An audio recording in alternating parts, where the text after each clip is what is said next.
Hello, welcome everybody. This is U.S. Government Semester 2 study session for Friday, September 7th. My name is Mrs. Gonzalez, and we are going to go ahead and get started. Because we do not have any students participating with us today, I'm just going to go ahead and jump right into the agenda and the assignment itself.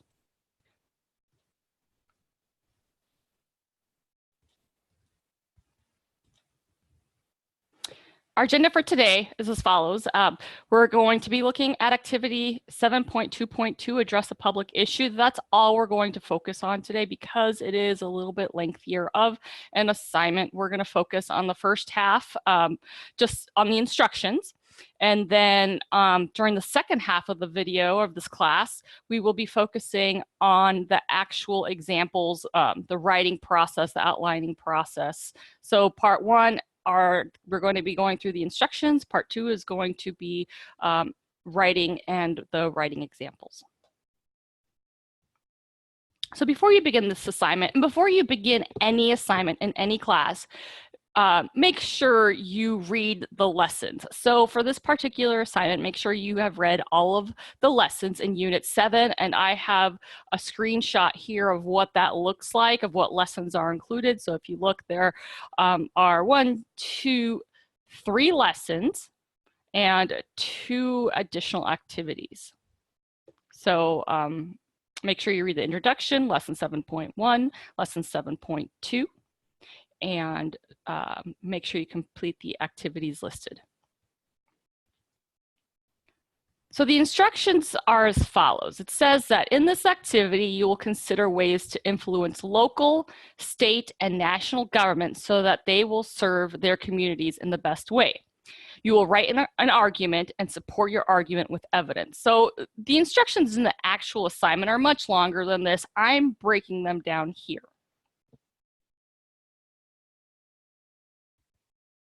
So this is the other part of the instruction. It says, write a paper that discusses one key issue that is currently being argued throughout the nation. You will then suggest some solutions for the issue you chose and discuss the consequences of each solution.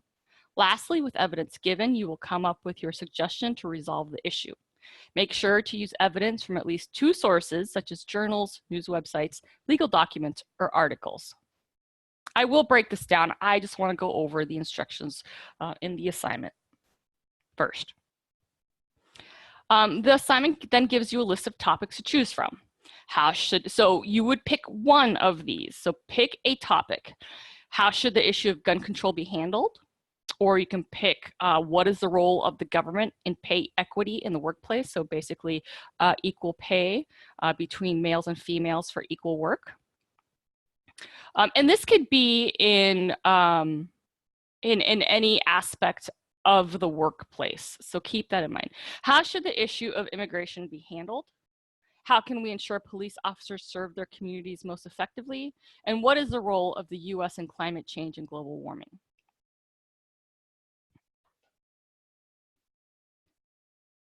The instructions then tell you to follow a specific format for your paper. This is the best way to go about this. If you feel like you can do this without using this format and you can do a really good job, that's fine as well, so long as you are covering all of the topics, all of the questions that are required of you. For those of you who prefer to follow this format, great. So it says to break it up into 3 paragraphs. So paragraph 1, you will explain the issue that you've chosen and why it is being argued throughout the nation. So that's paragraph 1. Paragraph 2 asks you to state possible solutions for the issue. It says provide at least 2 solutions suggested by 2 different sources for evidence. What are the pros? What are the cons of each solution? And then paragraph 3 asks you for suggestions to resolve the issue. So why do you feel this way? What is your suggestion and why do you feel this way? And what evidence supports your opinion? So again, we're not just looking for your opinion and your ideas, we're looking for research and evidence. That's the best way to support an argument. All right, so let's get into pre-writing. Now that we have looked at the instructions in the assignment, let's look at some pre-writing activities. So step 1, you're going to, and we're going to break these down, all of these down But step one, read the instructions. So make sure that you understand what you need to do. Always read the instructions when in doubt. All right, step two, select a topic. We have provided topics for you. If for some reason you are very passionate about something else, contact your teacher. Make sure that you get approval for a different topic. That way we know that you are on track and that you understand the assignment. And then step three, research your topic and take notes. So again, we're going to go through all of these, and let's take a look at step one of this activity of the pre-writing process. I know that looks like a lot, but bear with me. This will definitely help you out. So step one, read the instructions again to make sure you understand what you need to do. So what I did was I copied and pasted the instructions on here, and I underlined key terms, and then which will be helpful for you as you come up with a writing plan. So the instructions say to write a paper that discusses one key issue that is currently being argued throughout the nation. You will then suggest some solutions for the issue you chose and discuss the consequences of each solution. Lastly, with evidence given, you will come up with your suggestion to resolve the issue. Make sure to use evidence from at least 2 sources, such as journals, news websites, legal documents, or articles. Okay, so what are you doing? You are writing a paper. What is the paper about? Well, one key issue that is currently being argued throughout the nation. And what do you need to include? You need to include solutions, their consequences, your suggestion to resolve the issue, and evidence from 2 sources. So this is just a good overview of what needs to be included in your paper. So again, this is pre-writing, reading the instructions and understanding them. All right, step 2 in the pre-writing process. So there's a pre-writing process, which is planning and trying to figure out what it is that you're doing. And then there's a writing process, which actually has you complete the steps for completing the assignments. So step 2, select a topic. So selecting a topic, you should really pick something that you are interested in, something that you're passionate about, or maybe something you want to learn more about. Like, let's say you are very interested in pay equity in the workplace, but you really don't know much about it. This is a great opportunity for you to be able to learn something new. Again, something you're passionate about, something you already know, but maybe you want to know more as well. So it's up to you, but just make sure that it's something that you really want to do. Otherwise, it's going to be hard for you to find the motivation to want to do it. Okay, so again, the topics there are listed. I'm not going to read through each one because we've gone through them, but pick one of those topics. Step 3. In step 3, you have to research. So research your topic and take notes. And remember to use valid, reliable sources. So what that means is it's a source that you can usually trust, something that you can trust, something that is a valid source. It's not just somebody's own opinion page or some website that somebody created on their absolute own. No, so you can trust anything that's .org for the most part and .edu. I mean, it is sometimes possible that education, institutions of education and nonprofits can accidentally or sometimes purposely report false information. That happens everywhere. So make sure that you're using more credible organizations, websites. So always check your sources to make sure you can trust them to report correctly. So double check your information with other credible sources. So if you're like, I don't know about this, I'm going to look at some other sources to see if there's a general consensus on this. That is a really good way to make sure that a source or information from a source is credible, as well as double checking your information with other sources, other credible sources. And if you really struggle with this, because there is so much information on the internet, if you really struggle with finding credible sources and even identifying bias, so maybe something's leaning more towards one way than the other and they're not being objective, then check out this video on YouTube. This is a link to one of our other social studies teachers created this video specifically to help with another class, but it's valid for all classes. So how to find credible sources. And I think I might have accidentally put a period there between the U. So if that link doesn't work, let me know and I will send you the right link. I did copy and paste it, so I'm hoping that is correct. Use the outline provided to guide your research. So let's take a look at the next slide. So the outline, again, provided in the assignment instructions, gives you what to write in each paragraph. And remember that a paragraph is 5 to 7 sentences in length. So you need to make sure that you are writing 5 to 7 sentences in length. Honestly, a lot of students write more than that because of the topics that they choose. There's so much information, there's so much to be said, and they wholeheartedly feel a certain way about them. So make sure that you use the format to help you out. So it says to conduct an internet search, and it says to conduct an internet search using keywords. So for example, how should the issue of I am having a hard time speaking today. How should the issue of gun control be handled? So that's the example we're going to use today. I'm going to just quickly show you a couple of websites that you can use. So I did an internet search using how should the issue of gun control be handled. I just copied and pasted that topic into a web browser. And this is what I came up with. I came up with procon.org.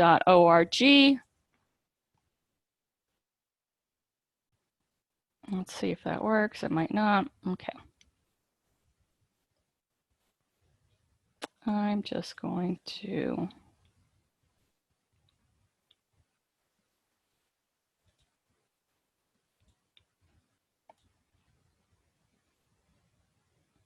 having some technical difficulties here, so I might have to restart this PowerPoint presentation.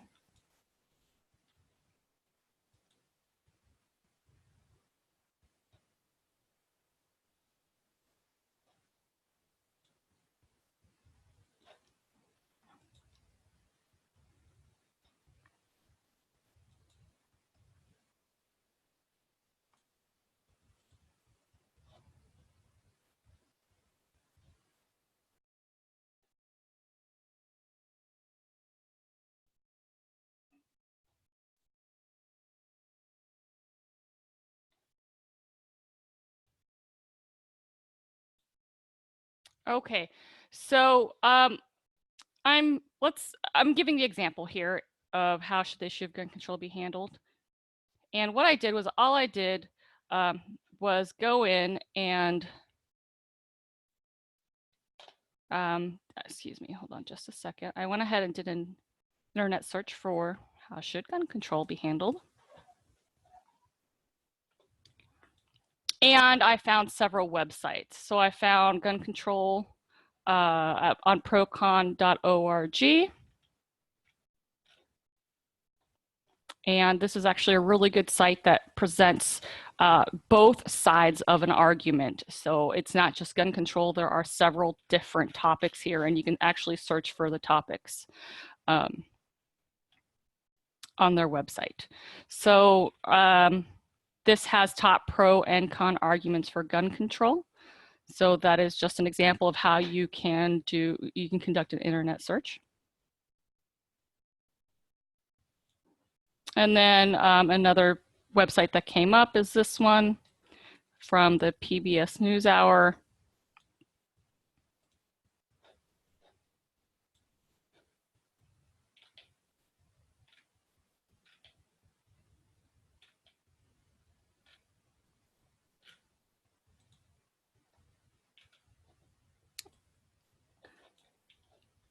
And this one is how do US gun laws compare to other countries. Feel free to use these websites if you are going to be using this topic for your writing piece. Totally up to you.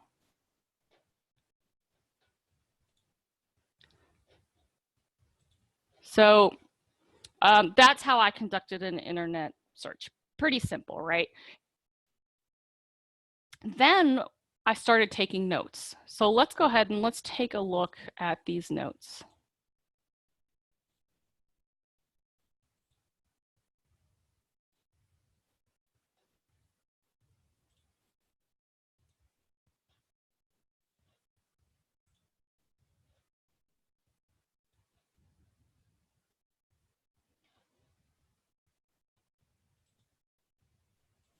All right.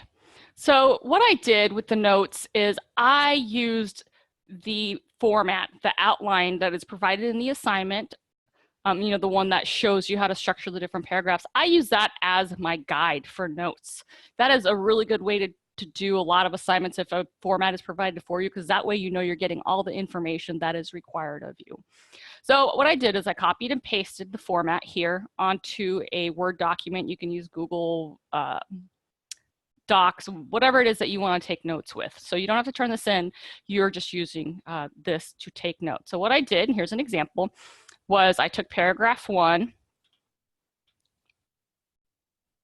Nope, this is my outline. I apologize. Let me find my notes.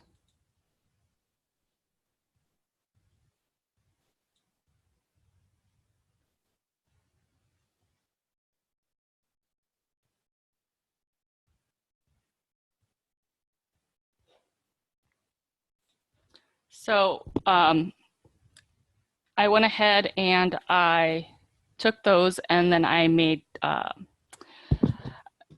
notes for each of those questions. So for example, why is this issue being argued throughout the nation?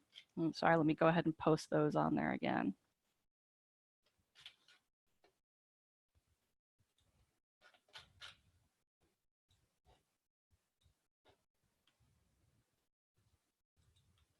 There we go.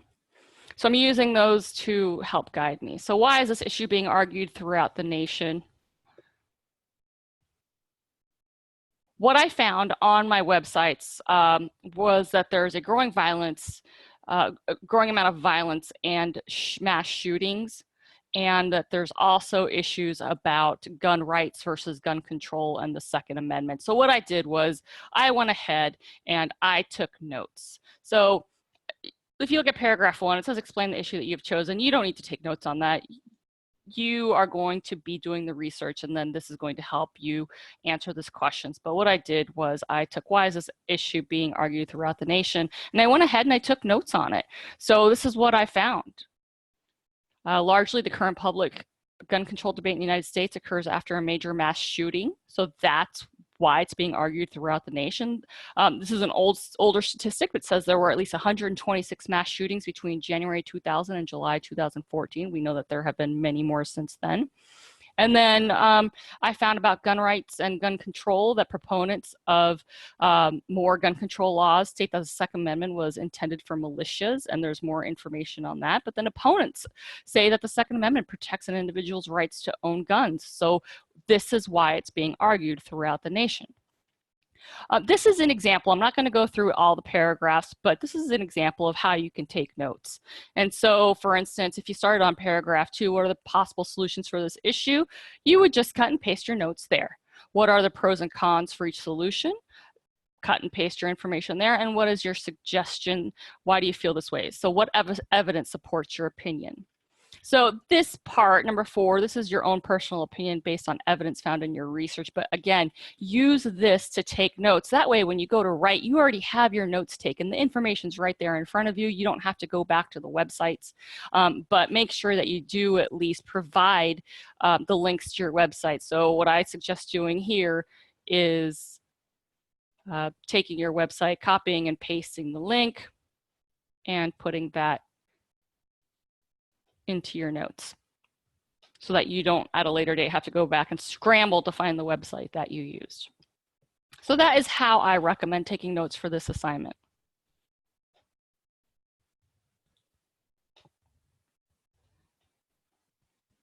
If you do have any questions, you're watching this recorded session, please contact me or your own social studies teacher, and you can do that through the chat option or through email. If you're not sure how to use those through your chat, through your dashboard, contact your academic coach. They will help you out. But you can contact your teacher from your dashboard through chat or through email.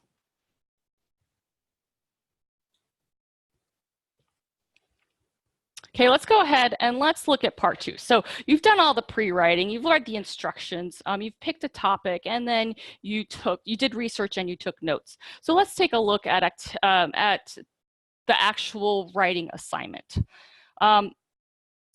Make sure, again, before you begin the assignment that you read the instructions several times and you ask yourself the following. Ask yourself, do I understand the instructions?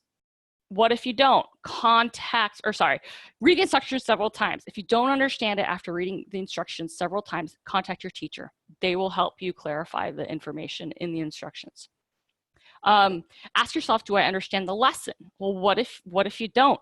Go back and read the lesson again. Read it a couple times. If you still don't understand, again, contact your teacher.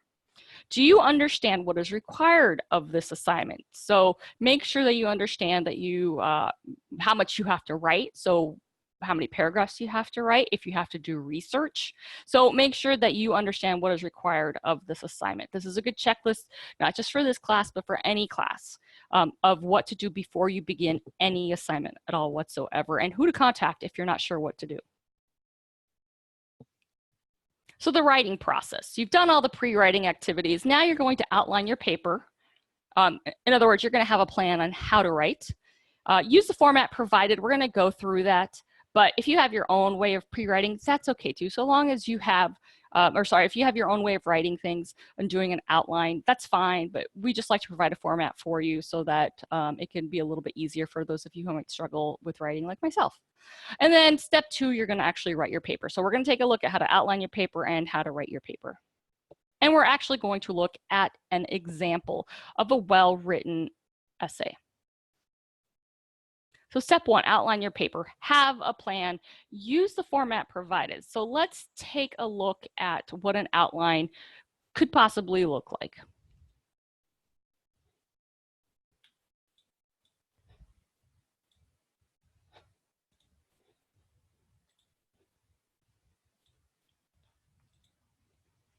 So again, I copied and pasted the paragraph, the format that is given in the assignment instructions, and which is going to help me outline my assignment. So what I did here, and use this outline, that's completely fine with me. This is what the purpose of this activity, this video activity, and this webinar is to help you out. So use this outline if you really need to. So what I did was I outlined, I used my paragraphs and the questions that I asked in there to outline what I'm going to put in each paragraph. So remember, each paragraph has 5 to 7 sentences. In paragraph 1, I'm going to start by explaining the issue, and the issue is how gun control should be handled. Then I'm going to answer the question, why is this issue being argued throughout the nation? So I'm going to give whatever reasons I found, and you might have 3 or 4 reasons, but I'm listing 2 reasons. So I'm going to give my reason with one supporting piece of evidence, and then I'm going to give another reason with another reason with another supporting piece of evidence. And then I'm going to wrap up this introductory paragraph. It's a good idea to state the purpose of your paper and what will be discussed in it. That way a reader knows what you're going to be writing about. Do not, I know this is standard for a lot of people in a lot of schools allow this, but please don't use in this paper I will discuss. There is a way to actually write without saying what you're going to, without directly saying in this paper I will discuss. So keep that in mind. That's going to help you as you learn to write conclusions. So try that out this time around. I know it might be hard, but just try not to use that during this paper. It's good practice. So I have provided an example of using this outline and what it could look like. So what I did, I used my outline to write this first paragraph. The issue, and feel free to use some of these sentence starters. I am perfectly okay with that. Do not feel free to use the same exact paragraph, but feel free to use sentence starters. The issue that I have chosen to research is gun control and how it should be handled. This issue is being argued throughout the United States because there have been an increasing amount of mass shootings, but Americans who own guns also want to protect their Second Amendment right to bear arms.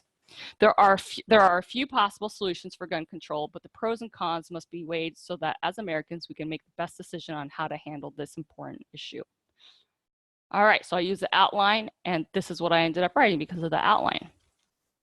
Paragraph 2 outline includes possible solutions to this issue, so you have to include this. And then solution 1 with evidence. And remember, you have to have the pros and cons of each solution. So you write about the pros about this solution and the cons of this solution. And then you would write about solution 2 with evidence, the pros of that solution and the cons of the solution. So that's paragraph 2. Paragraph 3, your suggestion to resolve this issue. So make sure again that you're using evidence that supports your argument. So evidence 1 and then evidence 2 that supports your argument. State why you feel this way. So this is going to be your opinion right here. And then make sure that your opinion is backed up with evidence. So evidence that supports your argument 1, evidence that supports your argument number 2. And then make sure you wrap up your paper with a conclusion. It's a good idea to use a closing statement that will wrap up the essay for the readers and that will remind them of the importance of the issue. So again, feel free to use this here, this outline to help you out. If you need a copy of this, please contact me and I'll be more than happy to send it to you.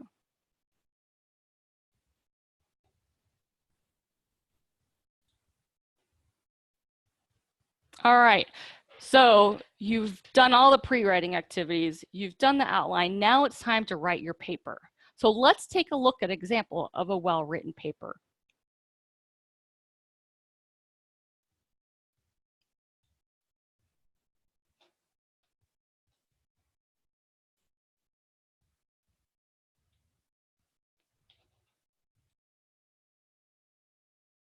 Okay, so this student decided that they really felt passionate about police officers in the community. So basically police corruption, anything that has to deal with issues going on with the police force. So that's the topic that they selected.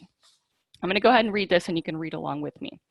The issue that I have chosen is ensuring that police officers in our community are being as effective as possible. So they, right off the bat, they state their issue. And then remember, in this first paragraph, you're going to state why the issue is being argued throughout the nation.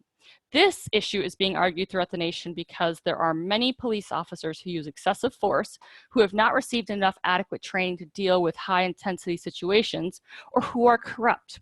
Although the police force as a whole is not all bad and provides an important service to our communities, there are a fair amount of problematic police officers and this issue needs to be addressed. Okay, so again, the topic has been selected and why the issue is being argued throughout the nation. If you remember now for second paragraph, this is where you have certain solutions with the pros and cons of each. And so this student says, a couple of possible solutions include promoting or improving incentive programs and teaching police officers to have more integrity.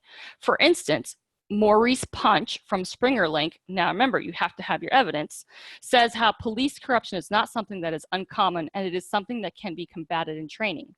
Police should be trained to have integrity and to be a model member of society. Training should enable them to do so. Also, according to Stuart A. White from Stanford University, police should have more incentive to improve their skills and combat corruption. When you have a way to reward people for doing things and it is worth it, it will help to build character and be beneficial to the police and the rest of society. So some solutions here and their sources. Now, the third paragraph is their suggestion to resolve the issue. My suggestion to resolve this issue is simply to give incentives to police officers. Humans thrive on rewards and rewards-based systems. Rewards can motivate individuals into doing what is right. Why do police officers use excessive force, do their jobs poorly, or become corrupt? Because they are gaining something out of it. Some people need incentives to do a good job in certain things. If the reward of the good deed is greater than that of the bad deed, more people would do the good deed over the latter. This can help reduce the amount of negative experiences that many citizens are having with police officers throughout the United States. So if you would like a copy of this, please contact me. I'll be more than happy to send it to you. Again, you may use it as a guide, but do not use any part of this assignment as it does belong to somebody else. So there is an example of this assignment.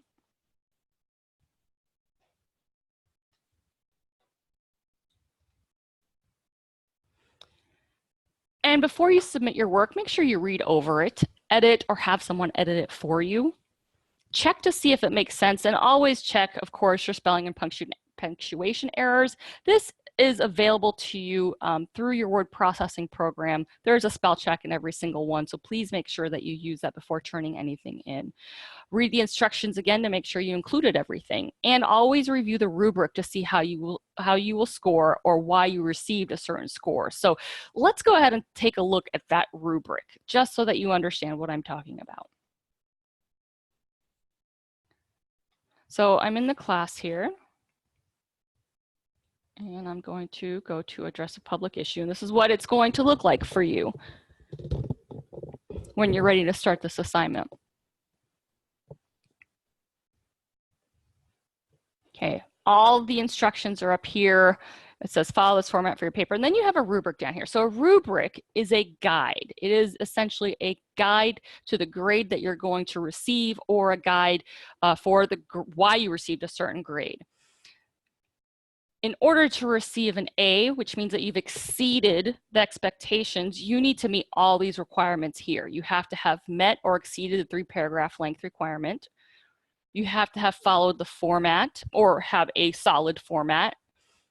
And you must show multiple forms of evidence to support the claim. So that is why you got an A. That is how you're going to get an A. For a C or an F, you can take a look at these 2 columns. I just wanted to make sure that you knew how to read this. So just read A, this is what you're gonna need. For a C, you're gonna need this here. And for an F, you don't wanna strive for an F, but if you do get an F, this is why you got it. So remember that you can also redo assignments. So if your teacher has not reset the assignment and you know you can get a better grade, go ahead and send them a message. Say, hey, I really think I can improve on this. Can I please redo it?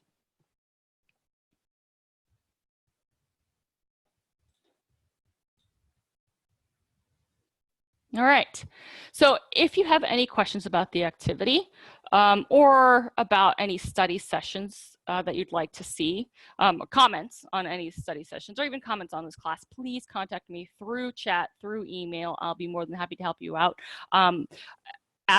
If I'm your social studies teacher, keep in mind that I am here Monday through Friday from 9 a.m. to 5 p.m. Eastern time. So that might be a little bit early or later for some of, or earlier for some of you on the West Coast. Thank you for attending. Again, contact me if you need help or if you want a copy of the slides, any of the note-taking activities, the essay, anything you want a copy of, please contact me. And I'm going to leave the screen up here for a second. This is my contact information. Again, I'm here Monday through Friday from 9 a.m., sorry, to 4 p.m. Eastern, not 5 p.m. Thank you very much for joining us today, and I look forward to seeing you in another study session coming up. Remember, I conduct these study sessions on Fridays, 1 p.m. Eastern time, and they will always be recorded, so you can always grab the recorded version of the study session on our YouTube teacher page. Thank you, and have a great day. Bye-bye.